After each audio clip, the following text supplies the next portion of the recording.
Young ಡೆಮಾಕ್ರಾಟ್ಸ್ Karnataka ಇದರ youth ಅಸೆಂಬ್ಲಿಗೆ ನನ್ನೆಲ್ಲ ಯುವ ಮಿತ್ರರನ್ನು ಸ್ವಾಗತವನ್ನು ಮಾಡ್ತಾ ಈ ಒಂದು ವೇದಿಕೆಯ ಮೇಲೆ ಉಪಸ್ಥಿತರಿರುವಂತಹ ಯಂಗ್ ಡೆಮಾಕ್ರಾಟ್ಸ್ನ national convener advocate Renudevi Singh ji, ನಮ್ಮ ಆತ್ಮೀಯರು, ಸಾಮಾಜಿಕ ಕಾರ್ಯಕರ್ತರು, ಅಂಕಣಗಾರರು ಆದಂತಹ ಶಿವಸುಂದರ್ ಅವರೇ, ಹಿರಿಯರು, ನಮ್ಮ ಪಕ್ಷದ ರಾಜ್ಯ ಉಪಾಧ್ಯಕ್ಷರಾದಂತಹ ದೇವನೂರು ಪುಟ್ಟನಂಜಯ್ಯನವರೇ, ಈಗ ತಾನೇ ಯಂಗ್ ಡೆಮಾಕ್ರಾಟ್ಸ್ನ ಬಗ್ಗೆ ದಿಕ್ಸೂಚಿಯಲ್ಲಿ ಮಾತನಾಡಿದಂತಹ ಯಂಗ್ ಡೆಮಾಕ್ರಾಟ್ಸ್ನ national joint convener Mohammed Shameer ಅವರೇ, ಪಕ್ಷದ ರಾಜ್ಯ ಪ್ರಧಾನ ಕಾರ್ಯದರ್ಶಿಗಳಾದಂತಹ ಮುಜಾಹಿದ್ ಪಾಷಾರವರೇ ಮತ್ತು ಅಫ್ಸರ್ ಕೊಡ್ಲಿಪೇಟೆ ಅವರೇ, ವುಮೆನ್ ಇಂಡಿಯಾ ಮೂವ್ಮೆಂಟ್ನ ರಾಜ್ಯಾಧ್ಯಕ್ಷೆಯಾದಂತಹ ನಸೀಮಾ ಫಾತಿಮಾರವರೇ, ಪಕ್ಷದ ರಾಜ್ಯ ಕಾರ್ಯದರ್ಶಿಗಳಾದಂಥ ರಿಯಾಜ್ ಕಡಮೂರ್ ಅವರೇ, ಖಜಾಂಜಿಯಾದಂಥ ಅಮ್ಜದ್ ಖಾನ್ರವರೇ, ಅದೇ ರೀತಿ ಯಂಗ್ ಡೆಮಾಕ್ರಾಟ್ಸ್ನ national joint convener Syed Ali Mirahir ಅವರೇ, national organising committee member Young Democrats Madiha Raja, Sameena Kausar ಅವರೇ, ಪಕ್ಷದ ರಾಜ್ಯ ಕಾರ್ಯದರ್ಶಿಗಳು ಆತ್ಮೀಯರು ಆದಂಥ ಅಂಗಡಿ ಚಂದ್ರೂರವರೇ, ಶಾಹಿದ್ ಅಲಿ ಅವರೇ, ಪತ್ರಕರ್ತ ಮಿತ್ರರೇ, ನನ್ನ ಮುಂಭಾಗದಲ್ಲಿರುವಂತಹ ನನ್ನ ಎಲ್ಲ ಯುವ ಮಿತ್ರರೇ, ಇವತ್ತು ಒಂದು ಕರ್ನಾಟಕ ರಾಜ್ಯಕ್ಕೆ ಸಂಬಂಧಪಟ್ಟ ಹಾಗೆ ಒಂದು ಐತಿಹಾಸಿಕ ದಿನ. ಯಂಗ್ ಡೆಮಾಕ್ರಾಟ್ಸ್ ಅನ್ನುವಂತಹ ಒಂದು ಪಾನ್ ಇಂಡಿಯಾ ಯೂತ್ ಮೂಮೆಂಟ್ನ ಕರ್ನಾಟಕ ರಾಜ್ಯದ ಒಂದು ಸಂಘಟನಾ ಸಮಿತಿಯನ್ನು ಅನೌನ್ಸ್ ಮಾಡುವಂತಹ ಒಂದು ದಿನ ಯೂತ್ ಅಸೆಂಬ್ಲಿಯ ಹೆಸರಿನಲ್ಲಿ. ಈಗಾಗಲೇ ಮೊಹಮ್ಮದ್ ಶಮೀರ್ ಅವರು ತಮ್ಮ ಮುಂದೆ ಕೆಲವು ವಿಷಯಗಳನ್ನು ಪ್ರಸ್ತಾಪ ಮಾಡಿದ್ದಾರೆ. ಅತಿ ಹೆಚ್ಚು ಯುವ ಜನತೆ ಇರುವ ಒಂದು ದೇಶ ಎಂಗಿಸ್ತಾನ್ ಅಂತ ಕಳೆದ್ರೆ ತಪ್ಪಾಗಲಿಕ್ಕಿಲ್ಲ ಅನ್ನುವಂಥದ್ದು. ಈ ಯುವಜನತೆ ಅನ್ನುವಂಥದ್ದು ಈ ದೇಶದ ಒಂದು ಸಂಪತ್ತು, ಒಂದು ಆಸ್ತಿ. ಆದರೆ ಇಷ್ಟು ಅಗಾಧವಾದಂತಹ ಈ ಯುವಜನತೆ ಈ ನಾಡು ಕಟ್ಟುವಲ್ಲಿ, ಸಮಾಜ ಕಟ್ಟುವಲ್ಲಿ, ಈ ದೇಶ ಕಟ್ಟುವಲ್ಲಿ ಅಥವಾ ಪ್ರಜಾತಂತ್ರ ವ್ಯವಸ್ಥೆಯನ್ನು ಉಳಿಸುವ, ಗಟ್ಟಿಗೊಳಿಸುವ ಪ್ರಕ್ರಿಯೆಯ ಭಾಗವಾಗಿದೆಯಾ ಅನ್ನುವಂಥದ್ದು ಬಹಳ ಮುಖ್ಯ ಆಗ್ತದೆ.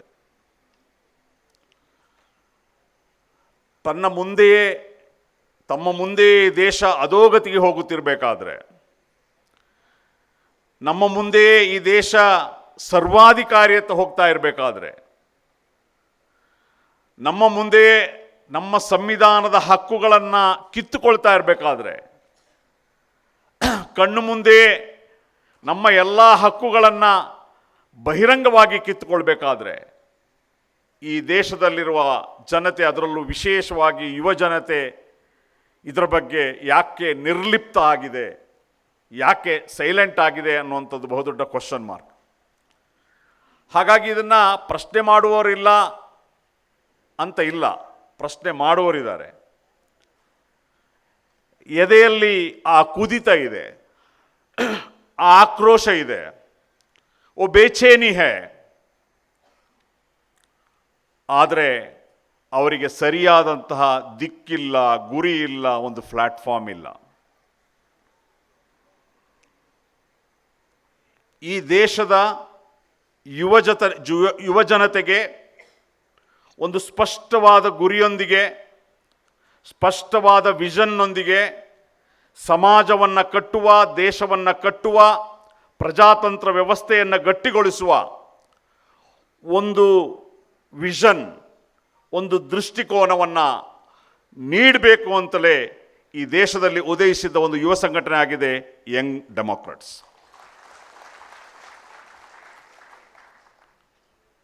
ಈ ದೇಶದ ಪರಿಸ್ಥಿತಿ ಅತಿ ಗಂಭೀರವಾಗಿದೆ. ಅದು ಬಹಳ ಸದ್ದಿಲ್ಲದಂತೆ, ಗೆದ್ದಲು ಹುಳುಗಳಂತೆ